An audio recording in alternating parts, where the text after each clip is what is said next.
देखिए, मसला तो पूरे प्रदेश के सामने यही है, आपको भी पता ही है। यहाँ आज कॉल करी गई थी, जो अवैध निर्माण हो रहे हैं उसके खिलाफ कॉल करी गई थी। और जो थड़ी वाले रेडी वाले बैठते हैं, जो बाहरी क्षेत्रों से आ रहे हैं, बिना वेरिफिकेशन के बैठ रहे हैं, उस बारे में आज मुद्दा था, कॉल करी गई थी। तो हमने पिछले कल ही माननीय मुख्यमंत्री महोदय ने रुमित जी को, हमारे सारे काउंसलर्स को, सभी को, चाहे नरेंद्र ठाकुर जी हैं और दीपू जी हैं और विनय हैं और सभी काउंसलर, विशाखा जी हैं, अपने मल्याना वाले काउंसलर है, सभी को बुला के इस मामले पे काफ़ी लंबी डिस्कशन करी है और पूरा विश्वास दिलाया है कि कानून लेके आएंगे कि जो तय बाजारी पे बैठते हैं बाहर से आके, क्योंकि 190 रजिस्टर है, इतने सारे कैसे बैठ रहे हैं, उसके बारे में बात करी है। एक मिनट पहले मैं अपनी बात कर लूँ। तो उसके बारे में बात करी है, पूरा विश्वास दिलाया है कि उनके ऊपर ज़रूर कानून बनेगा और जल्दी बनेगा, इमीडिएटली।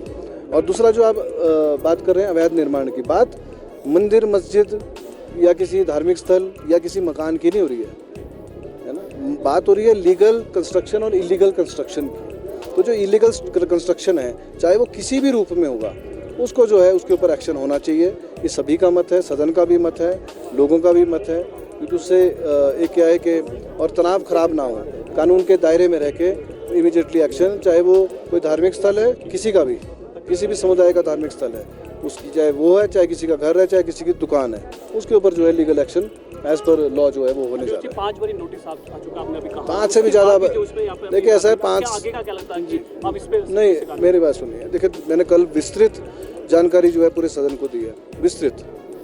कब ये शुरू हुआ, ज़मीन किसकी है, कौन से सन में किसकी ज़मीन थी, कितने बीघा ज़मीन है, 2010 में पहला नोटिस इशू किया है, उसके बाद फिर भी बार नोटिस देते गए, फिर भी कंस्ट्रक्शन का काम नहीं रुका। तो ये तो अधिकारी जिम्मेवार हैं, अधिकारी बिल्कुल इसके लिए जिम्मेवार हैं। बिजली पानी काटा क्यों नहीं काटा है, उसके लिए वो अधिकारी जिम्मेवार हैं। ये नहीं है कि मैं इस प्रॉपर्टी की बात कर रहा हूँ, मैं सारी प्रॉपर्टीज़ की बात कर रहा हूँ। अधिकारी जिम्मेवार है, उनको तुरंत एक्शन लेना नहीं चाहिए, लेना पड़ेगा, क्योंकि संज्ञान में भी आया है। बात ऐसी है, तो संज्ञान में आएगा, सरकार भी तभी काम कर पाएगी। यहाँ पर ये बात है कि ये मसला केवल यहाँ पूरे हिमाचल में इस तरह की स्थिति है, रुमित ये कह रहे हैं। देखिए ऐसा है, मेरे तो यहीं पे ध्यान आया अभी, तो मैंने बोला है जहाँ भी पूरे हिमाचल में है, आप बताइए, उसके ऊपर अधिकारियों को बोल के सख्त एक्शन, किसी भी समुदाय के प्रति, चाहे वो मुस्लिम है, चाहे हिंदू हैं, चाहे अन्य हैं, अगर कोई गलत काम करता है, हमारे को कानून के दायरे में रह के, हम सिटीज़न हैं, इंडिया के सिटीज़न हैं हम लोग, कानून के दायरे में रह के हमारे को काम करने चाहिए। और जो भी कानून सबसे ऊपर है, धर्म से ऊपर भी कानून है। ओवैसी में तंज कसा है आपको? देखिए, वो बीजेपी की बी टीम है, ओबीसी साहब, और वहाँ बैठ के गप्पे मारना आसान है, बात ये है ना।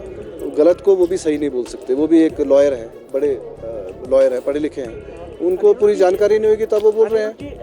ओवैसी इसको हिंदू मुस्लिम में कन्वर्ट कर, नहीं, उनका काम ही है, उनके जो वजूद है, उनका जो वजूद है केवल धर्म के ऊपर है और कुछ है ही नहीं।